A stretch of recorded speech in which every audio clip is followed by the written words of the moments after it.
Hello, people of Earth. This is Tesko with Rip Kenny and Trap Jesus, and you're listening to the Human Music Podcast. Woo!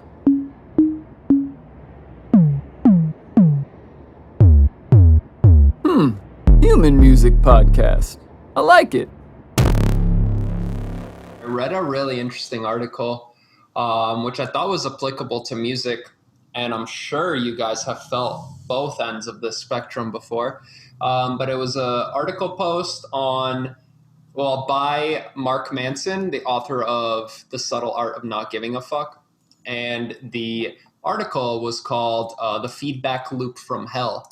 And he goes over basically this idea how we as humans have the conscious capability to hate something about ourselves and then hate that we're hating ourselves. And it's this feedback loop from hell where you're feeling guilty about feeling guilty, and that builds on top of it, and it just spirals out of control. And he goes into this idea of if you're chasing something or if you're feeling guilty or whatever, there's this implication that you're lacking something. And so the more you try to be happy, let's say, the more you're reinforcing this fact that you're not happy and that you need to chase happiness. And he brought up a really interesting point where he was like, doesn't it seem how the people that put in the least amount of effort or just cruise through life seem to get the best results sometimes? And I do find truth in this because I know anytime I've really tried to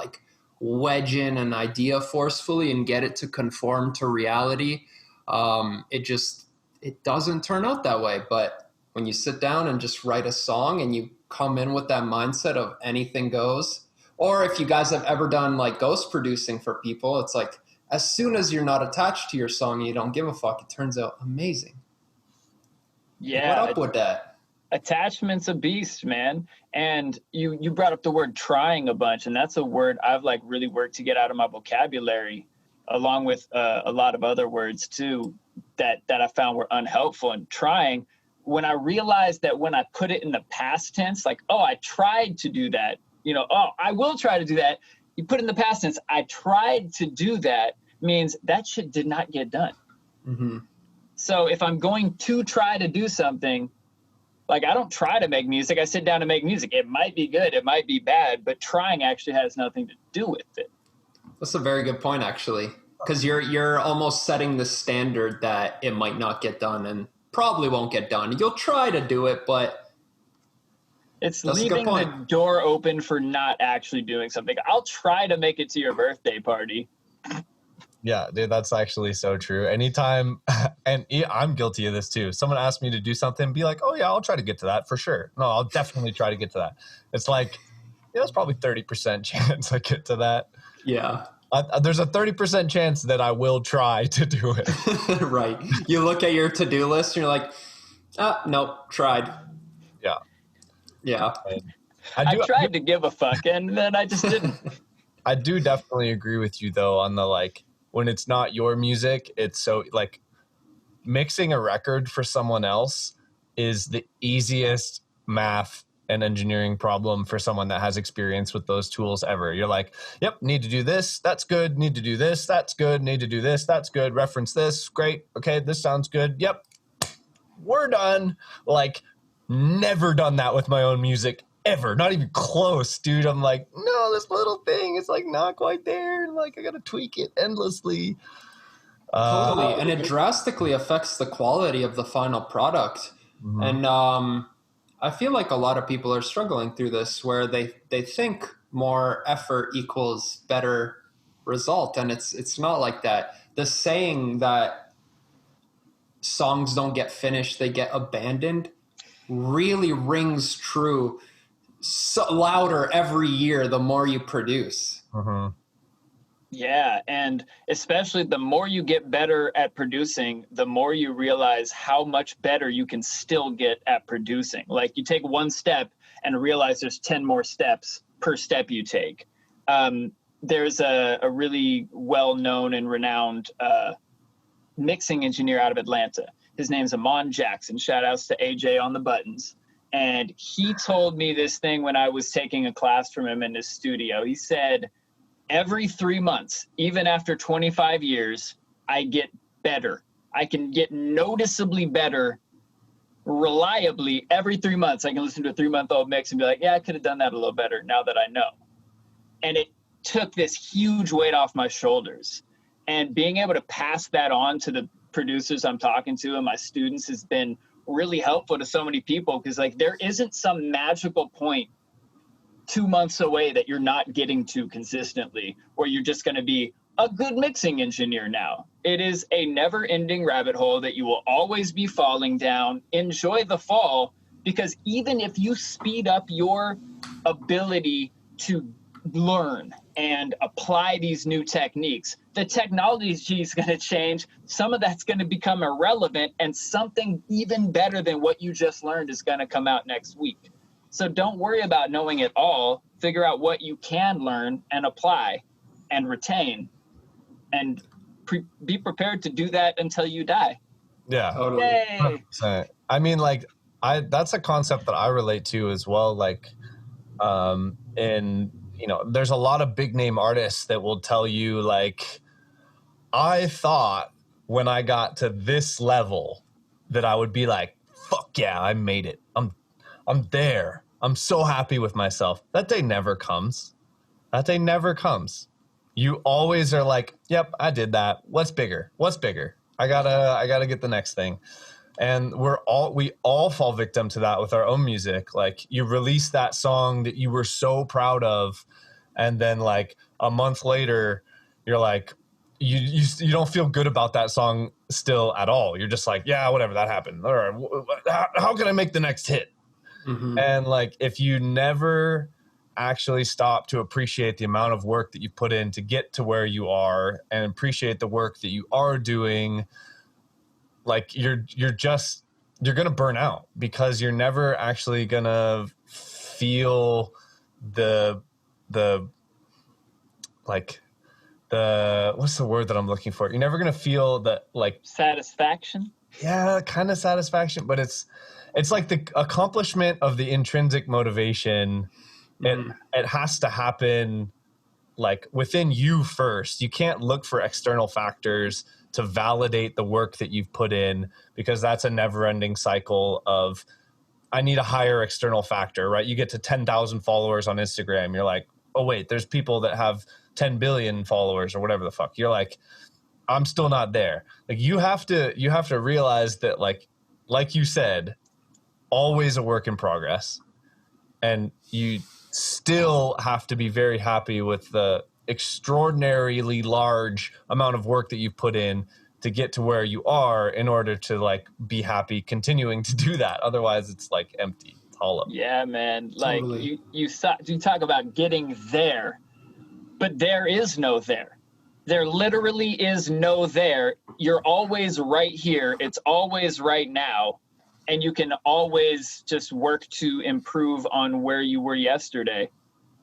And that's all that really matters. Like, I heard this quote from Allen Iverson, who's like, I don't practice so I can get better than you. I just practice so I can get better than me yesterday.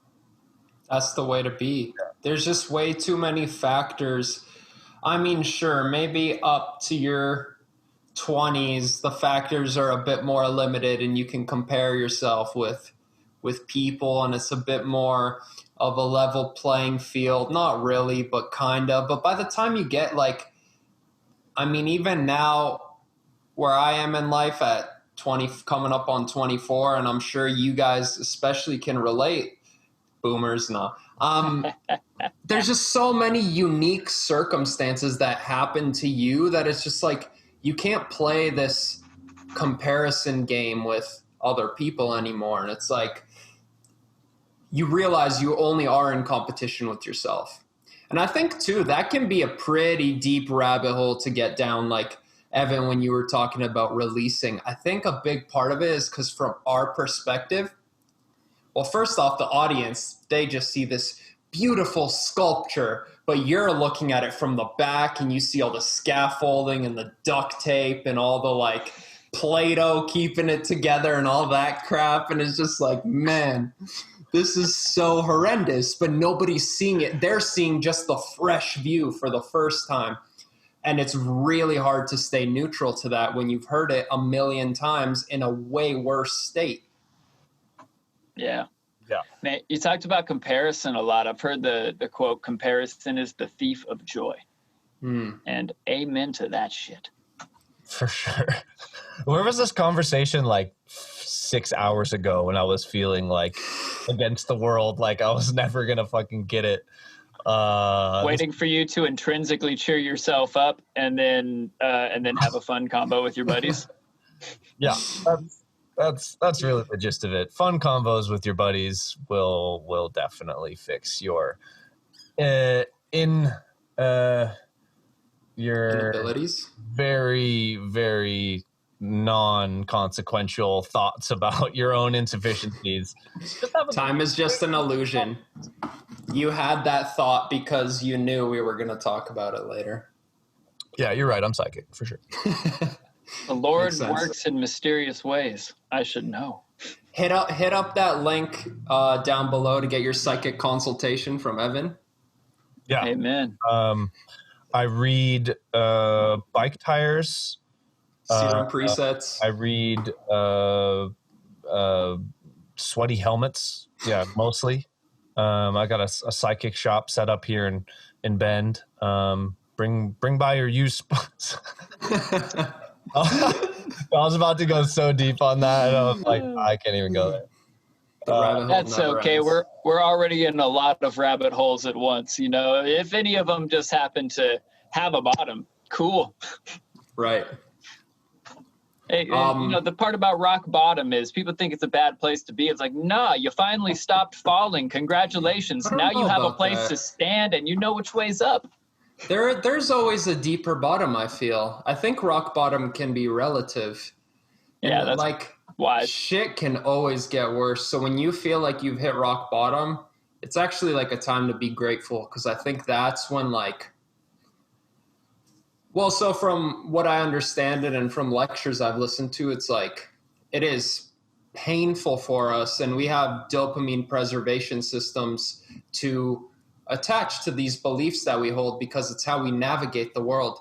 And I guess maybe you could pull this analogy to producing, but it's like our brains, come up with this sort of logic to comprehend the world, and when that's under attack, it becomes very painful. And so you have to get to this situation where you've fallen so low that holding on to that belief gives you less dopamine than just killing the ego and having it be reborn as the phoenix.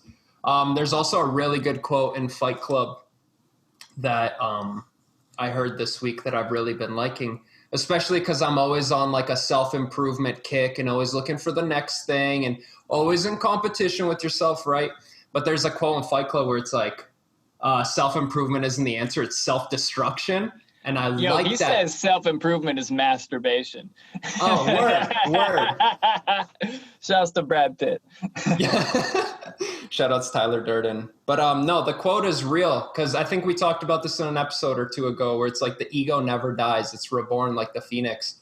And hell, my producing philosophy is kind of like that. And I find the 3-month mark, like you said, Luke, is like that sweet spot where it's like approximately every 3 months, I've killed off a bunch of techniques that I've been relying on, and I've adopted new techniques. And it's like the crucial stuff is sort of like the core of the planet. It's got the most gravitational pull, and it's pulling everything else towards it. And maybe some of that stuff flies back out into space, but it's like the stuff closest to the core always. Not always, maybe there's an asteroid crashes into your little tiny planet and it gets totally obliterated and you need to rebuild from scratch.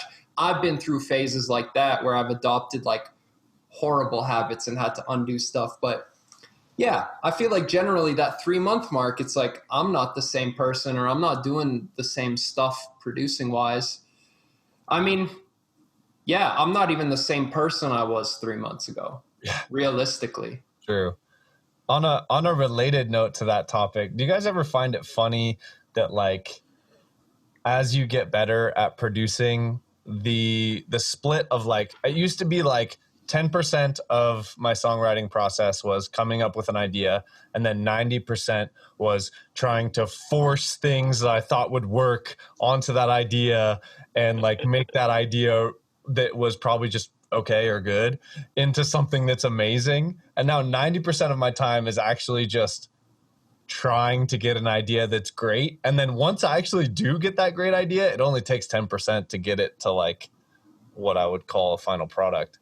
In the amount of time, say I have a 16-hour day working on music, probably 8 to 10 hours of that are like me just experimenting and trying to come up with ideas that are, you know, I would deem like good enough to be remarkable.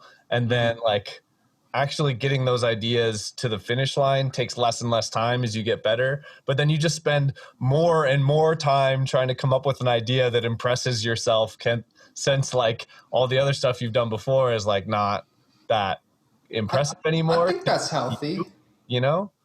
I think that's hilarious though, because it's like, it almost seems to me like I spin my wheels more, but I think it's simpler than that. It's just like I've raised the bar for my level of idea that I deem worthy to turn into a full song. So it just takes longer to get to that point, and then like the additional skills that you've gained over the years make getting that idea to a final product way quicker. You know? See, I think that makes perfect sense actually, because, and we talked about this before, where it's like you can stay confined within the genre, or you can break out and start doing unique stuff. And when you compare the type of music you were making as Tectonic, let's say, compared to now, it's like the music was good, it was listenable, it was danceable, it was well mixed and produced, but it was also very much house or very much dubstep or whatever it was. And I feel like now, because mixing really, at least the way I approach it, I have a set process that gets me 80-90% of the way there every single time reliably. And I can write an idea out in 3 hours and have it done and playable quality by tonight if I had to. But it's like when you get to that certain point, like the stuff you're making now is really unique. You know, there's not a lot of artists that have that sound versus like the Tectonic sound. It was a bit more in line with like the genre norms. Yeah, it was like me doing this thing, or like, oh, let me try to do this thing. Like, I'm gonna do this thing now. And then you're totally right about that. It was definitely in the this thing category, whatever it was. I hadn't really thought about that though, as far as trying to come up with new stuff being the reason that it takes longer. Yeah, I mean, for me, for example, like if I want to sit down and make hip hop beats, which I do all the time, like that's like a really fast process for me. You know, it might turn out great, it might turn out pretty good, it might turn out all right, but like either way, like I don't spend a ton of time on it. I just bang out ideas so I can bang out more ideas. But like when I'm actually trying to write like a really original full piece of EDM composition that, you know, I am, you know, not just providing a canvas to hopefully inspire an artist to write a song on, like I am doing the canvas and the song, and man, like not necessarily trying to stick to any one genre and trying to come up with a cool mashup of my influences and my vibe, and hopefully it also fits like my brand core image of like whatever I'm building. And that part is what like really is taking up so much of my writing time. I feel you, Evan. It's like, man, like just getting that idea that's like, oh, I can make this into an entire song arc and get that sound that really is worth listening to for most of 3 minutes. How's your library organization, Luke? Better than it's ever been, and plenty of room for improvement. Cool. I found like once you have those standard folders, I've started making like more, not obscure, but more like unconventional sort of stuff. So like once I have like my drums folders and all that kind of stuff, I've started thinking more in terms of like feels or moods or like types of sound, like zaps, and I'll just throw in anything remotely lasery or zappy just because I like that texture. And then there might be a texture of like metallic or something, and so that folder is just filled with that kind of stuff. And so you sort of have like Dylan's idea of a Sparks folder, but the Sparks could be anything from like a sample to a drum to a effects to a Foley to an ambience, but it all like needs to have this characteristic. And one thing I did with the Tesko brand, and as I'm thinking moving forward with this project, I'm going to do again because it was so useful, but writing down a few words to describe your sound.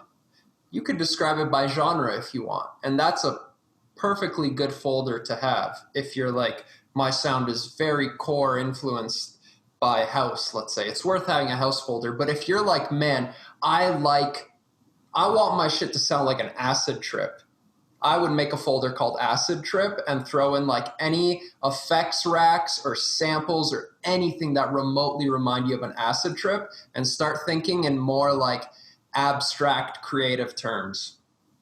Yeah, I like that a lot. I definitely have found that organizing my library, not by what it is, but by how I use it, was like a revolutionary thing for me like a few years ago. But I've had it mostly the same since then. I mean, I've updated it and added, different categories, but I haven't really thought of revamping it in that kind of oblique way where it's like metallic things and like broken things and like spinny things, or just like coming up with weird categories for the sounds. And then like, because that'll like, you could use a spinny thing in every genre imaginable, but if you're not thinking of things as like trap horns or whatever, you're like, just like, oh, let me add this weird palette of sounds with this weird palette of sounds, you're like less likely to come up with a combination that you've done before yourself, or that other people are doing a lot. I like that. Totally. One thing too that you said is like thinking of what the sound is rather, or like, would you say thinking of how it's used rather than exactly what it is? How you use it rather than what it is. I really like that, and that's something I've been trying to instill in people, especially like the way my projects always end up when I mix them. I like to think of things just being as like 5 or 6 elements rather than 100 channels, let's say, right? In the same way that I don't really give a shit that my desk over here is 4 legs and a middle piece and some screws and a desk. It's more of like all these parts come together to create a desk. In the same reasoning, all these parts come together to create drums, let's say.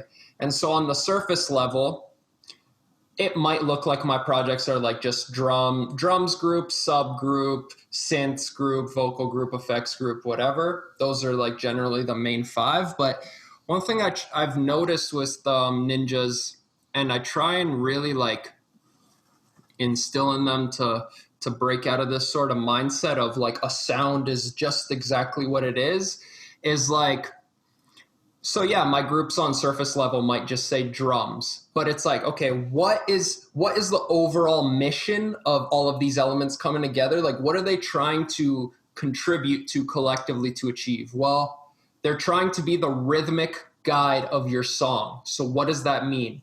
Well, it means it needs to be punchy. It needs to have transients, right? So it's like, if you have a cymbal in there that you want to feel more horizontal and washed out, and you're putting in the drums group, well, what if, you have a teensy bit of transient shaping on that group just to collectively bring the kit to the front of the mix? Well, then you don't want this cymbal that isn't contributing to the rhythmic guide to be in that group and get that sort of processing. Or likewise, if you have a laser sample, a zap, and it's more so the spice section of your rhythm, well, you'll probably want to group that with the drums, even though it's not technically a drum. And so I find when you can break down each group, say a drop group, generally I do most of the processing on the sounds individually, and then, a layer of icing on top just to glue everything together, maybe some compression and stuff like that. And it takes the elements from being here in the mix right to the forefront.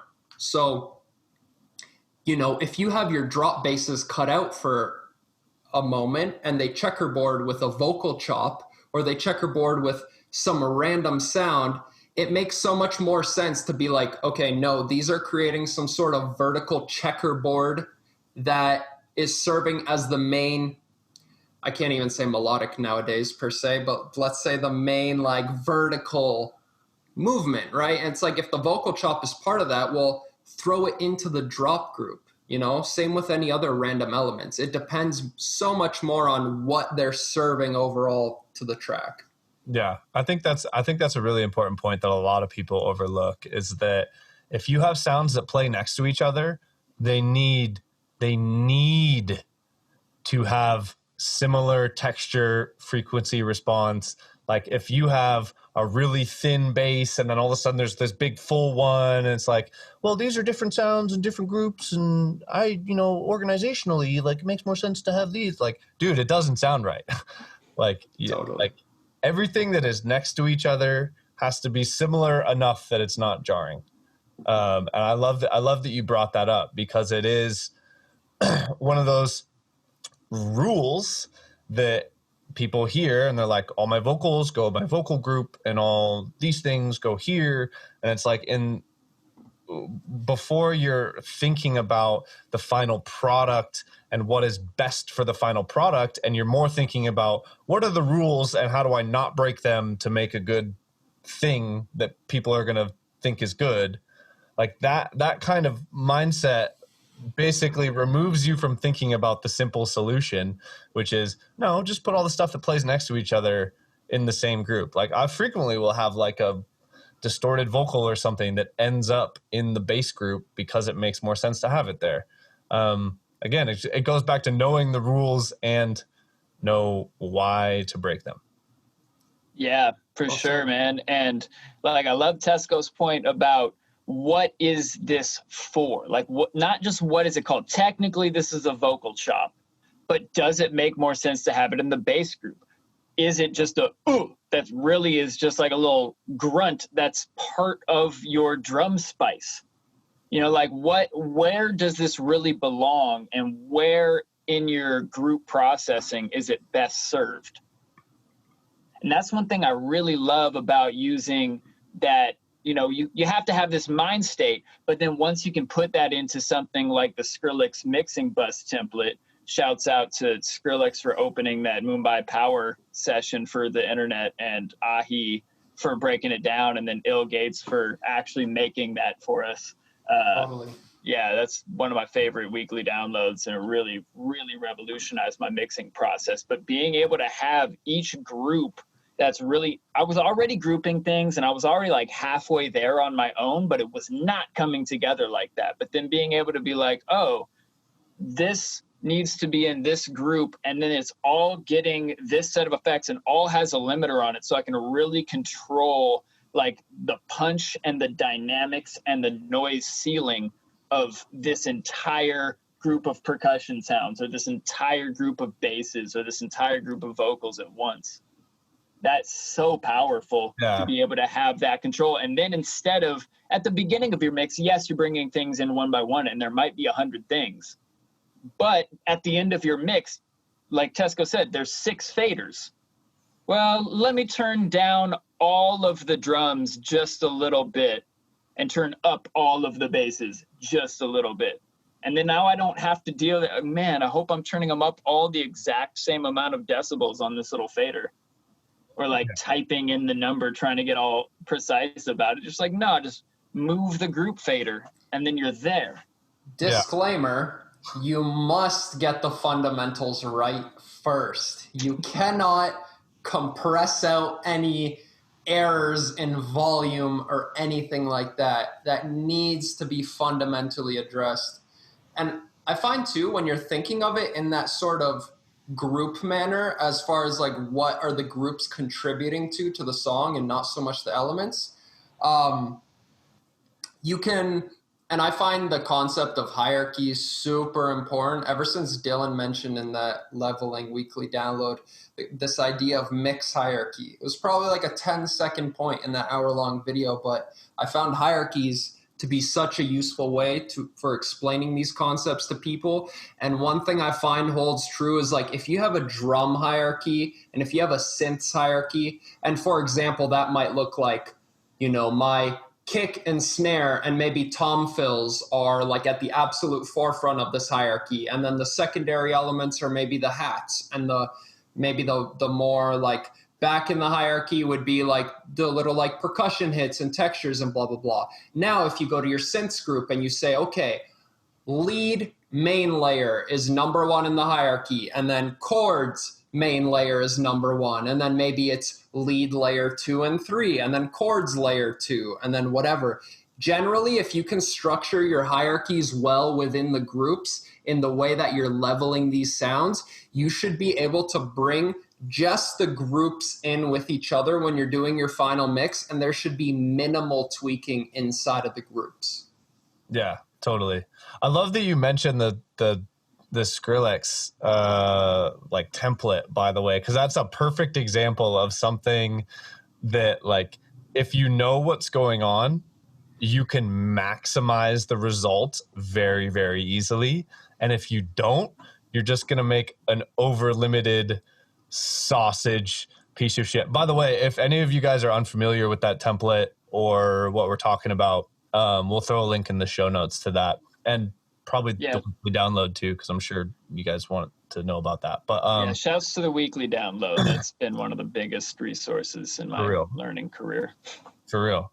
But yeah, like if you like, I've had multiple students who will just take with limited understanding, maybe 6 months in with limited understanding, and try and throw their project in the Skrillex template, and it doesn't always yield better results if you don't understand how the routing is working. I had one student who routed everything to the sends and also to the master. Like that's easy mistake to make, but yeah, man, that'll mess things up. Yeah, but you got to understand how the thing works, and then you can maximize the result. But that clipping template is fucking amazing for getting out. Shout outs G-Clip, free plugin, super useful.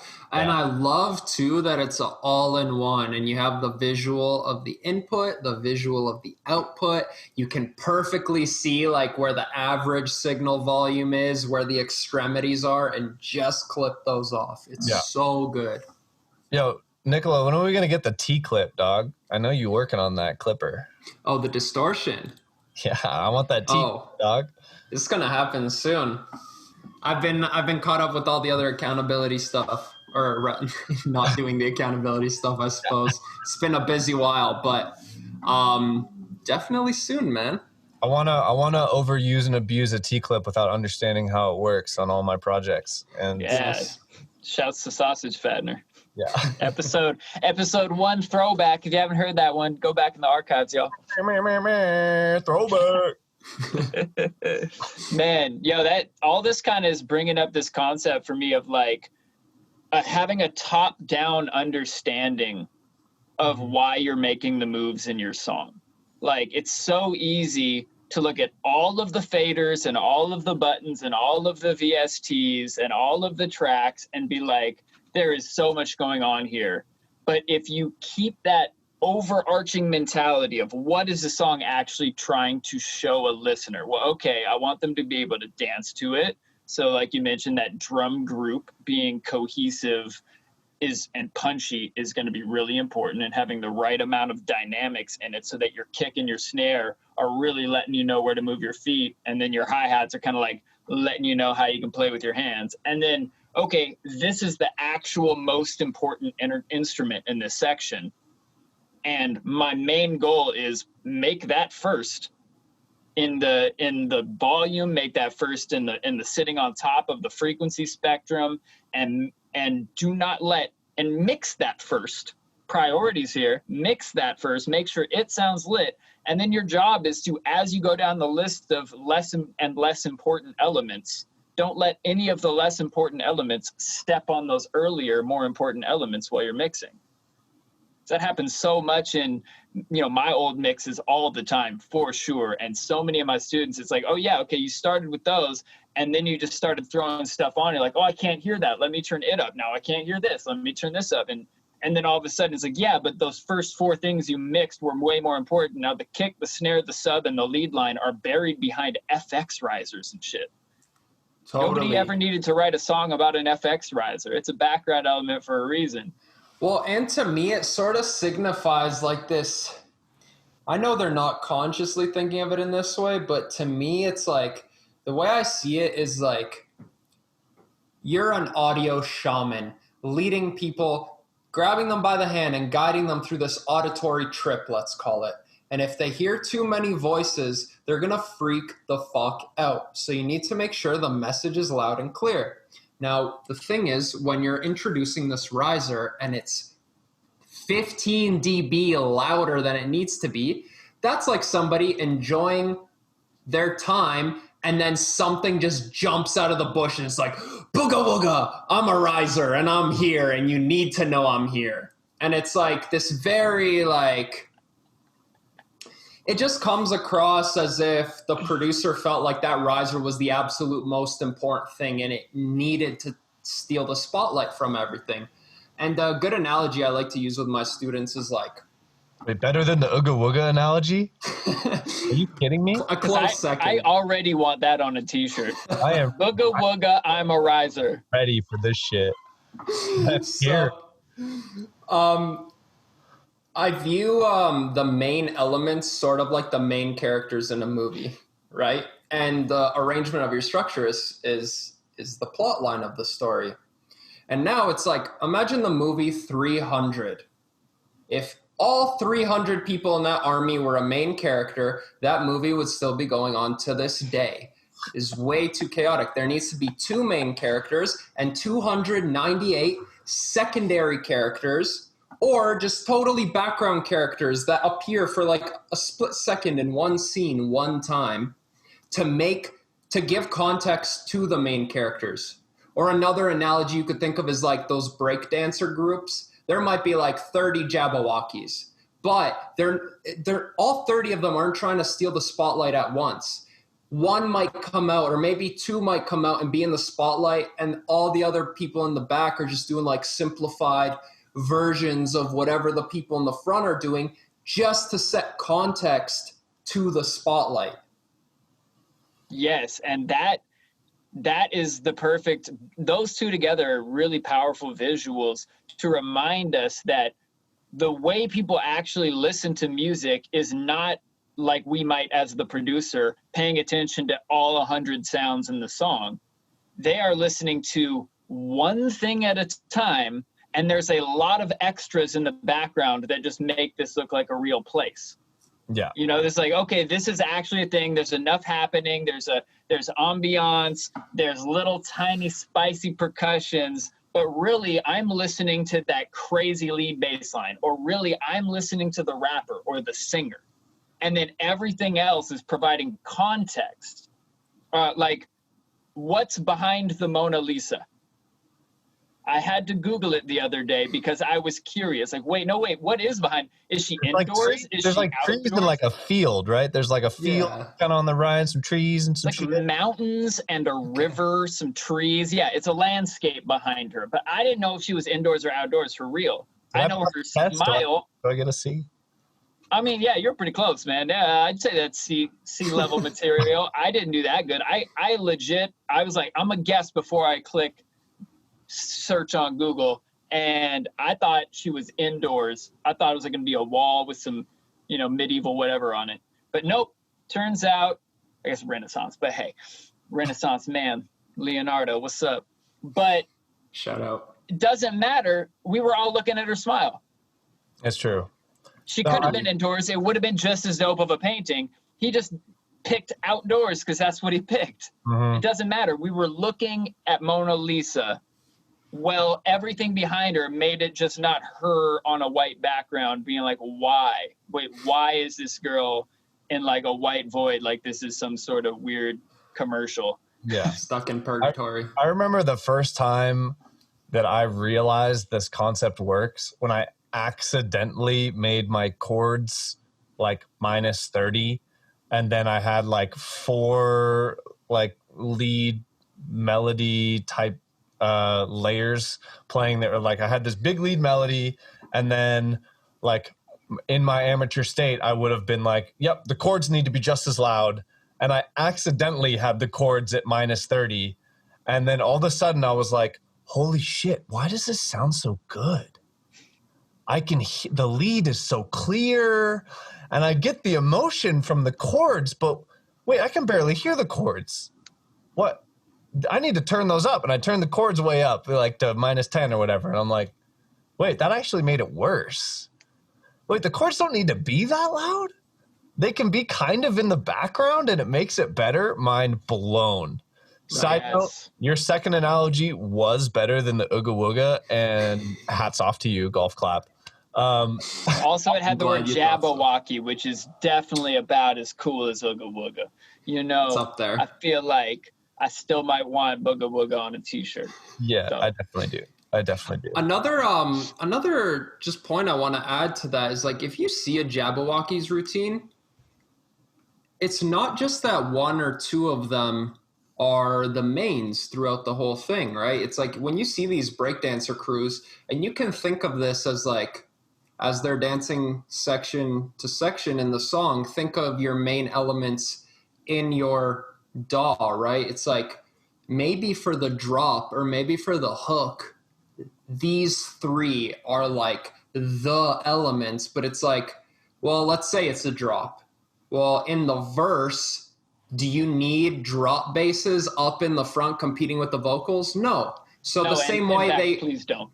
Exactly. So in that same way they organize their routine, it's like maybe one person comes up and then he goes back and joins the group, and then 2 people come out and then they do a little thing and then they rejoin the group, right? And then maybe it's like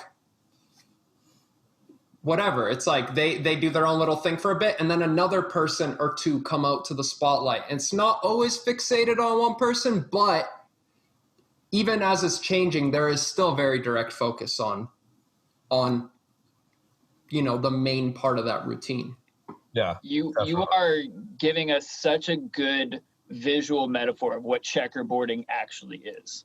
It's like literally I can't watch what 30 dancers are doing at once. It's impossible. I can watch what 1 dancer is doing for sure. I can watch what 2 dancers are doing if they're doing it together.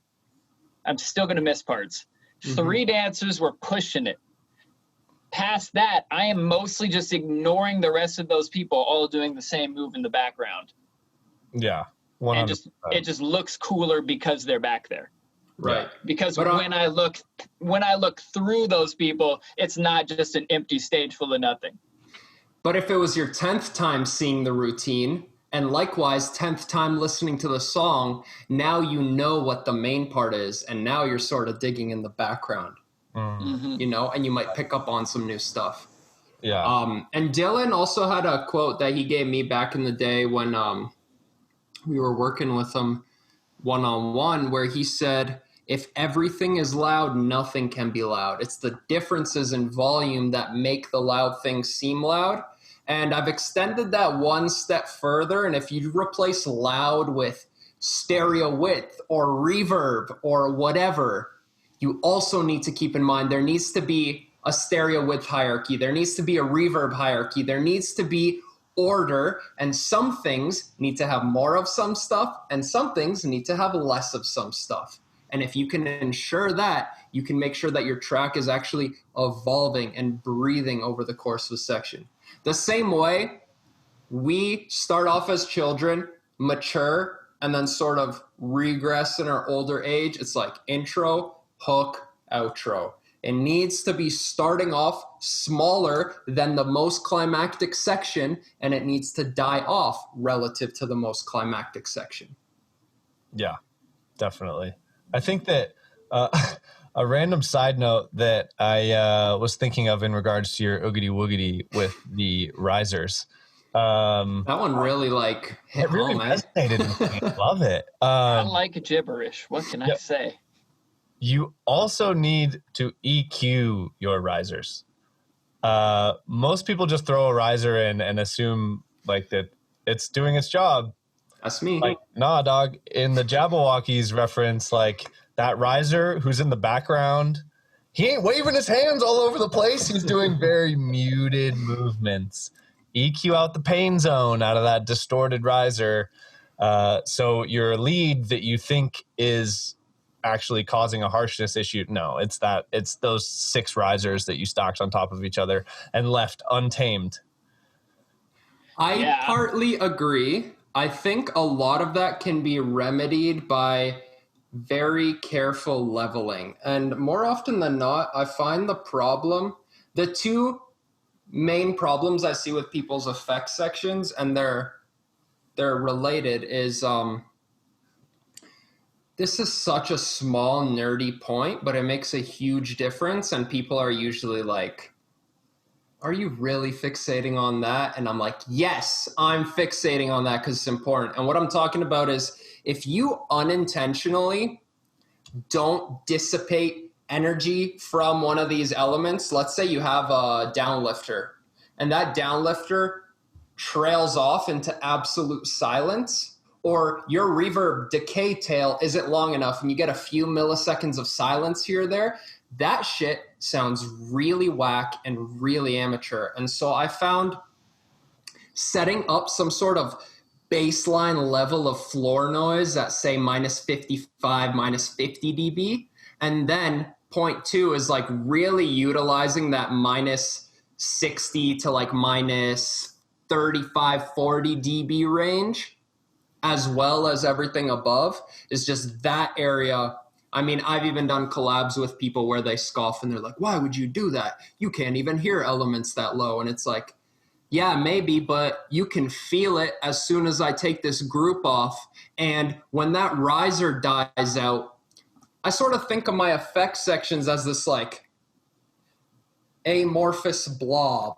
And maybe like a little part will like stick out like an amoeba or something. Maybe like whatever, you get the riser, but it always dissipates back into this baseline level. And it's like the AC unit running in the background. It's so quiet and so consistent, you tune it out. But then say you have a section where you want a checkerboard and you want the reverb of your drop bass to really fill out the stereo width. Well, now suddenly you can checkerboard silence from almost silence to silence, and that opens up actually a great deal of room for that reverb to feel even bigger. And now you have all sorts of checkerboarding opportunities with the extreme end of your mix in the low decibel range. Yeah, Man. You bring up a good point about something I also don't think people even think about or consider much, is that like one thing that I'll do on almost every track is have some sort of like ambience or vinyl crackle, and I will have that at like minus 40 dB if I'm thinking about what the actual final dB level of that track is probably like minus 40. And you probably aren't ever going to pick it out, but if you took it off, you definitely say this record feels more sterile. Mm-hmm. And it's those little tiny things that that bring up that little noise floor, so that like silence is awkward unless it's very intentional. Mm-hmm. And those little details that just remove your conscious thought of like, why does this feel like so sterile? Like if you could just do those little details, like all you're thinking about is how good the song is, rather than like, what's missing? Like, why am I not hearing this thing right? Yeah. 100%. Man, that's why people love old recordings so much, is because it went through tape and then it got put on vinyl, and both of those add a really pleasant noise floor. And yeah, I've heard multiple of my favorite producers say this kind of thing. Like once back in the day, I got to hear like a breaking down the beats thing live with Just Blaze, who has worked with Jay-Z and every other huge hip hop artist. And he said like there's this thing in that Jay-Z song PSA, allow me to reintroduce myself. My name is Hov. And in the intro, there's a part where he had been in Japan on tour with somebody and just took out his sound recorder and recorded what it sounded like to be in this super quiet park in Japan. And he put that layered under in a way that you can't really know that it's there. And he's like, yo, like, it's there. And nobody in the world knows it's there except you guys who I'm telling right now. But if you mute that track, it just sounds wrong. So I left it in. And another one of my favorite producers that's actually on a YouTube ad for Arcade by Output, and it's Rance from 1500 or Nothing, who also works with Jay-Z's, the drummer of Jay-Z's touring band, and a super producer as well. He says in that, like, he takes this vocal chop and he's like makes his line with it. And he's like, yeah, that's really cool. And then he like filters it and reverbs it out and turns it down so it's almost not in the beat anymore. He's like, yeah, there it is. Now it's just felt, not heard. That's how it's got to be. Sometimes you just have to have shit that's felt, not heard. And it's really echoing what I've been hearing from both of you guys right now. So it's making me smile like, yeah, my guys know what's up. Yeah. Love it. Awesome. I think it's worth noting too, this works really well if you have minimal beats. And I think that's why a lot of, let's say, amateur trap hip hop producers write subpar beats compared to, like, if you look at a lot of the old boom bap beats, they had a very specific energy and rawness to them. And a lot of that came from all of that floor noise that would get introduced from chopping up these samples. And if you have a very, very simple beat and you just want it to be like bare bones for the artist, I would suggest adding that sixth layer of rain or campfire or waterfall or whatever and tuck it back like minus 50 dB, minus 40. And that will make your song automatically sound much more intentional, much more full. Yeah, man. I had a beat I made in New York, and I just like literally like stuck my phone out the window and recorded 3 minutes of what it sounded like on Ditmars Boulevard in Queens. The beat's called Ditmars, and it's tucked in there, just in the back. And every once in a while you're like, oh, that's a cool little effect you added there. Like, nope, that is a garbage truck squeaky brakes. Nice. Love it. You're saying, Evan? Yeah, I was just saying, shout out Windy Plains ambience, shout out Spanish Campfire ambience, shout out New York Playground ambience, shout out Rainy Day ambience through my window. Dump trucks. Go get yourself some ambiences, man. You depending on the vibe of the song, I will literally just be like, this feels like a rainy day. And then that low layer is a sample of someone recording rain through their window. You're not going to hear it anyways, but like it's those little details that like add to the emotion that you feel but not hear. 100%. I think too, it's worth noting that electronic music is relatively new. And so,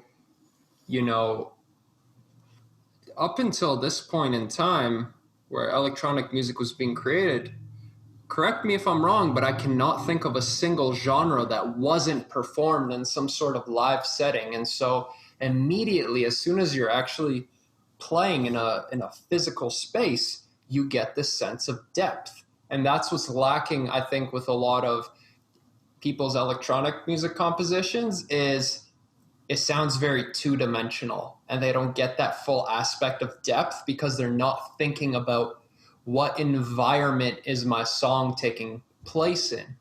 And it kind of ties in with the folder structuring we talked about earlier. But I always tell people too, like when you're deciding your brand, think about what environment this takes place in.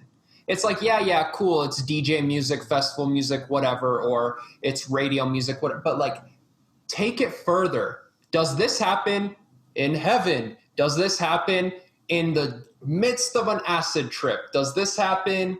Like, where is the setting? What's the vibe you're trying to get across?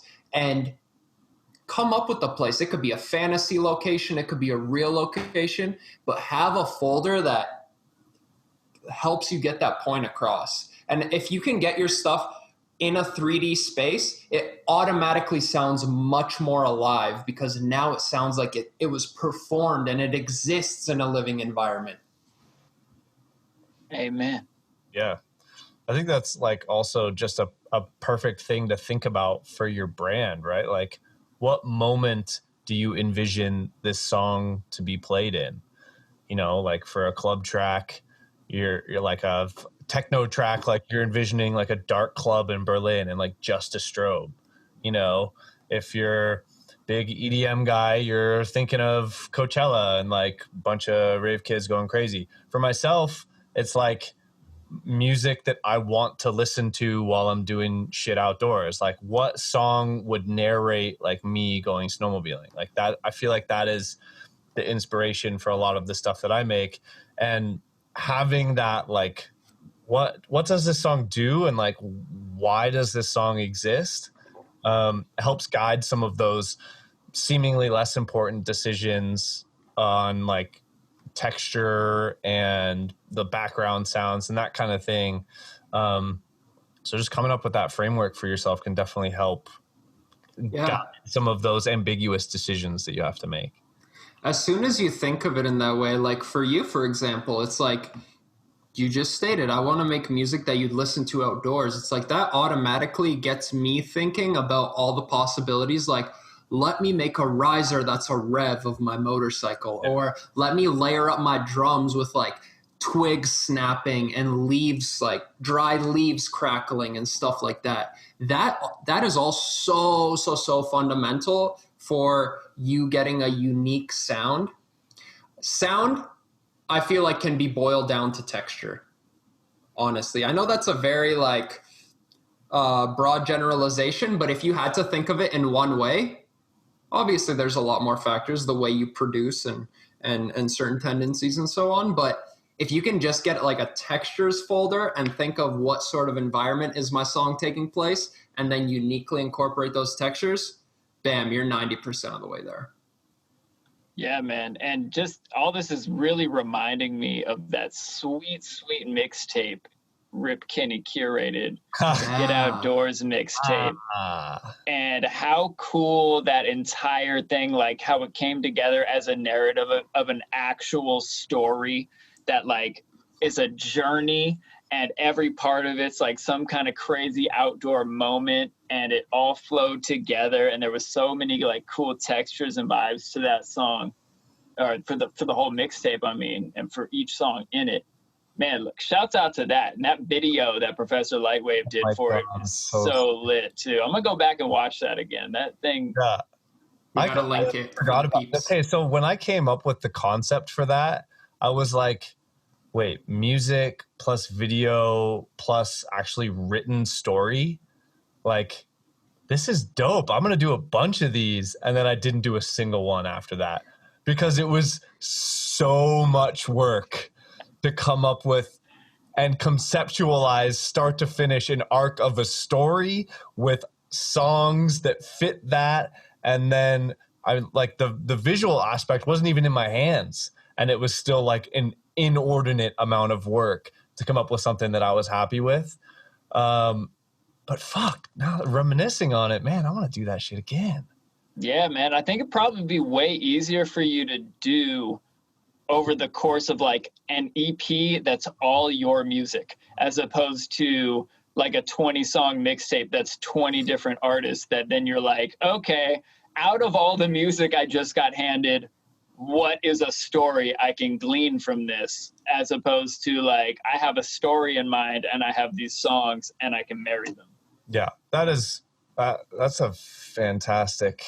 I'm so glad that you brought that up, because now that really makes me want to make an album that's like has a story, has video content from like shit outdoors. Like, I have plenty of random footage that I could use as like bits of story, and have someone else that's better at editing video come and put the final touches on everything, and have like a whole journey That sounds cool. I think it would be really epic too, and I'm sure you have a bunch of footage of outside. Just do like brief little interludes and like make the main focal point that of like just a random clip where you're just like exploring and maybe your friends are talking in the background, or like I know on the Jack U project, I think there was a song or maybe even a few where they just had like random telephone conversations or just like random nights out, I guess, when they were shooting this shit and they happen to have an audio recording and they just tacked it on to the end of the song. Like stuff like that is just so raw and helps you connect on that human level. Yeah, personal. Yeah, and I loved how the videos they did for that project also reflected that. It's like literally like it's cuts between, it's like, here's us on stage at a festival, here's us eating dinner, here's us snowboarding somewhere randomly in the world, here's us like in this club, here's us on a different stage at a different festival. And it's like, wow, it's like I really felt like I was along for the ride, sonically and visually. And I could see that working super well for a Rip Kenny project. Just all sorts of cool, like snowmobiling, hiking, whitewater rafting, whatever the fuck you like to do, man. It's all gonna look so sick when it's all like cut together with a whole narrative. I'm excited for that. Ideas. It's bubbling. Totally. Bubbling. And that's why you should have good music friends. They can remind you of the cool shit you did so you can do it again. Totally. Yeah. And on that note, we're signing off. Thank you guys for listening. Thanks, friends, for being friends and being friendly with our friendship conversations today on the human. What is it again? Woo! The Woo podcast. I like it.